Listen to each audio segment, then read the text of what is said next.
Et si, en quelques jours seulement, l'Algérie avait redessiné l'équilibre des puissances, sans tirer un seul coup de feu? Silence, une visite en Chine, presque discrète en apparence, un accord stratégique avec l'Italie, signé loin du bruit médiatique habituel. Et pourtant, à des milliers de kilomètres, quelque chose s'agite. Sur certains plateaux en France, les discours changent, le ton devient plus tendu, les analyses se multiplient, comme si ces événements, pris séparément, n'avaient rien d'exceptionnel, mais qu'ensemble, ils racontaient une toute autre histoire. Alors pourquoi maintenant? Pourquoi ces réactions presque nerveuses, presque précipitées? Est-ce qu'on est simplement face à une suite normale d'accords diplomatiques? Ou est-ce que quelque chose de plus profond est en train de se produire? Quelque chose de discret, presque invisible, mais qui pourrait, à terme, changer les règles du jeu. Avant de continuer, fais un truc simple, like la vidéo, abonne-toi et écris en commentaire. L'Algérie change de dimension, parce que ce que tu vas découvrir ne concerne pas seulement une visite officielle ou un accord économique, ça concerne une transformation, et peut-être même un basculement que très peu ont encore compris. Imagine, nous sommes en 2025, un avion officiel traverse lentement le ciel, loin des regards, loin du bruit. Direction Pékin. À son bord, Abdelmajid Tebboune. Tout semble normal. Une visite d'État parmi tant d'autres. Une rencontre diplomatique de plus dans un monde habitué aux déplacements officiels. Mais en réalité, ce voyage n'a rien d'ordinaire. Ce n'est pas une simple poignée de main. Ce n'est pas une photo protocolaire de plus. C'est un message, un signal silencieux, mais puissant. Un signal envoyé non seulement à la Chine, mais au monde entier. Pendant que cet avion poursuit sa trajectoire, ailleurs, en Europe, une autre scène se joue. Giorgia Meloni officialise un accord stratégique avec Alger, un accord qui sur le papier parle d'énergie, de coopération, d'intérêts communs, mais dans les faits, il redessine des lignes. Et c'est là que quelque chose commence à se fissurer. À France, les plateaux télé s'animent soudainement, les experts défilent, les analyses s'enchaînent, parfois rapides, parfois hésitantes. Les mots sont mesurés, mais le ton a changé. Derrière chaque phrase, derrière chaque débat, il y a une sensation difficile à cacher, une inquiétude, pas forcément exprimée clairement, pas forcément assumée, mais présente, comme une tension silencieuse qui s'installe progressivement, comme si quelque chose échappait au schéma habituel, comme si les repères d'hier ne suffisaient plus à expliquer ce qui est en train de se passer aujourd'hui. Ce qui est en train de se jouer ici dépasse largement une simple visite officielle ou un accord économique de plus. Ce n'est pas un événement isolé. Ce n'est pas une décision prise dans l'urgence, c'est un mouvement beaucoup plus profond, beaucoup plus stratégique et surtout beaucoup plus réfléchi qu'il n'y paraît au premier regard. L'Algérie ne choisit pas un camp, elle ne se place pas dans une logique d'alignement automatique, comme cela a souvent été le cas dans l'histoire de nombreuses puissances émergentes. Au contraire, elle construit plusieurs axes en même temps, sans jamais fermer une porte. D'un côté, Pékin devient un partenaire stratégique dans la technologie, les infrastructures et les projets à long terme. De l'autre, Rome s'impose comme un partenaire clé dans l'énergie et dans l'influence au sein de l'Europe.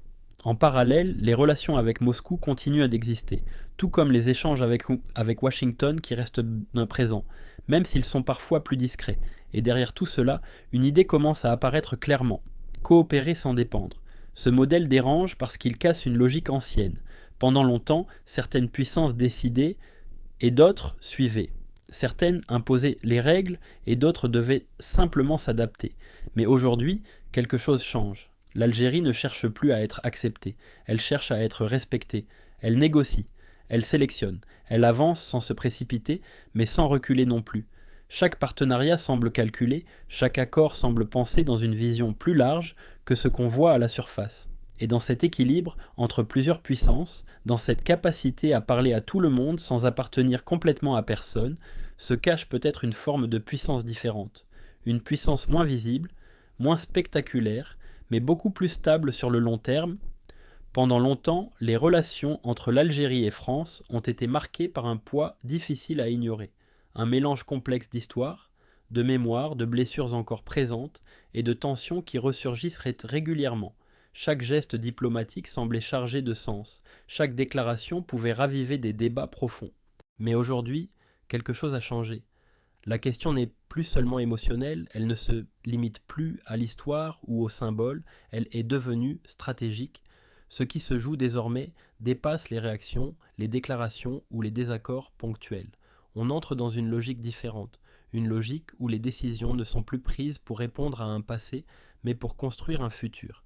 Alors, que se passe-t-il quand un pays décide de ne plus attendre l'approbation, quand il ne regarde plus une seule direction, mais plusieurs à la fois, quand il ouvre des portes, non pas par réaction, mais par choix? Il devient difficile à anticiper, difficile à enfermer dans un schéma classique, difficile à influencer de manière traditionnelle, et c'est là que tout bascule, parce qu'un pays prévisible peut être compris, encadré, parfois même contrôlé, mais un pays qui devient imprévisible change la dynamique. Peut-être que le vrai changement n'est pas visible dans les accords signés ou les visites officielles. Peut-être qu'il ne se trouve pas uniquement dans le rapprochement avec la Chine ou dans les nouvelles alliances économiques. Peut-être que le vrai basculement est ailleurs, dans cette capacité nouvelle à choisir, à refuser certaines dépendances, à multiplier les options sans se lier complètement, et dans un monde où les équilibres sont fragiles, la liberté de choisir devient en elle-même une forme de puissance. Sur certains plateaux en France, le ton reste posé, presque maîtrisé. Les mots sont choisis avec précision, pesés, calibrés, pour ne pas aller trop loin tout en laissant passer un message. On parle de rapprochement inquiétant, d'influence chinoise grandissante, de redéfinition des alliances. En apparence, ce ne sont que des analyses parmi d'autres, des lectures classiques de la géopolitique, comme on en entend souvent. Mais lorsqu'on écoute attentivement, quelque chose d'autre se glisse entre les phrases. Entre les lignes, une autre lecture apparaît, plus discrète, moins assumée, mais bien réelle. Une forme d'interrogation. Et si l'Algérie n'était plus dans la position qu'on lui connaissait jusqu'à présent? Et si elle n'était plus simplement un partenaire parmi d'autres, mais un acteur capable de redéfinir ses propres règles? Les réactions ne sont pas toujours directes. Elles ne prennent pas forcément la forme de critiques ouvertes ou de positions tranchées. Mais elles laissent transparaître une évolution dans la perception, comme si les repères habituels ne suffisaient plus, comme si les grilles d'analyse d'hier devenaient progressivement obsolètes face à une réalité qui change plus vite que prévu. Ce n'est pas ce qui est dit qui est le plus révélateur, c'est ce qui est suggéré, ce qui est évité, ce qui est tourné autour sans être nommé clairement. Et dans ce silence partiel, dans ces précautions de langage, se dessine une idée de plus en plus difficile à ignorer. L'Algérie est peut-être en train d'écrire sa propre trajectoire, une trajectoire qui ne dépend plus des attentes extérieures, mais de ses propres choix. Et c'est précisément cela qui semble troubler l'équilibre habituel des discours. Regarde bien la configuration. Rien ici ne semble laissé au hasard, et pourtant, tout donne l'impression d'un mouvement fluide, presque naturel. Avec la Chine, il ne s'agit pas simplement d'échanges classiques, on parle d'investissements structurants, de transferts de technologies, de projets qui s'inscrivent dans le long terme, une relation qui dépasse le commerce pour toucher à la capacité de produire, d'innover, d'avancer. Avec l'Italie, la dynamique est différente, mais tout aussi stratégique. L'énergie devient un levier d'influence, un point d'entrée vers l'Europe, un moyen de s'ancrer dans des réseaux où les décisions dépassent souvent le cadre bilatéral. À travers ce lien, c'est aussi une présence indirecte qui se renforce sur le continent européen. Et puis, il y a les autres puissances, celles avec lesquelles les relations existent, parfois discrètes, parfois plus visibles, mais toujours présentes. Un ensemble de connexions qui permet de maintenir un équilibre sans jamais basculer complètement d'un côté. Ce n'est pas une accumulation d'accords, c'est une architecture, une manière de construire, pièce par pièce, une position stable dans un environnement instable. Derrière cette approche, une idée centrale se dessine, diversifier pour ne jamais dépendre, ne pas se retrouver enfermé dans une seule relation, ne pas laisser une seule porte décider de toutes les autres, multiplier les partenaires, c'est aussi réduire les risques, c'est créer des marges de manœuvre, c'est pouvoir avancer, même lorsque certaines relations se tendent ou évoluent. Et surtout, c'est créer des options qui permettent de choisir, des options qui permettent d'ajuster, des options qui offrent une liberté que peu de modèles traditionnels permettent réellement. Dans un monde où les équilibres peuvent changer rapidement, où les alliances peuvent se transformer du jour au lendemain, cette approche prend une dimension particulière. Elle devient une forme de puissance, pas forcément visible, pas forcément spectaculaire, mais profondément efficace. Imagine un joueur d'échecs. La partie est calme en apparence, les pièces avancent lentement, presque sans bruit. Les spectateurs regardent un mouvement, puis un autre, essayant de comprendre ce qui est en train de se jouer. Mais pendant que tout le monde se concentre sur une pièce, sur un déplacement visible, le joueur, lui, pense déjà plus loin. 3 coups à l'avance, parfois plus. Chaque mouvement semble simple, presque évident. Rien de spectaculaire, rien qui attire immédiatement l'attention. Et pourtant, tout est calculé, chaque position est préparée, chaque réaction anticipée, chaque possibilité envisagée. La visite en Chine n'est, dans cette logique, qu'un mouvement parmi d'autres. Un déplacement stratégique qui s'inscrit dans une séquence plus large. L'accord avec l'Italie en est un autre.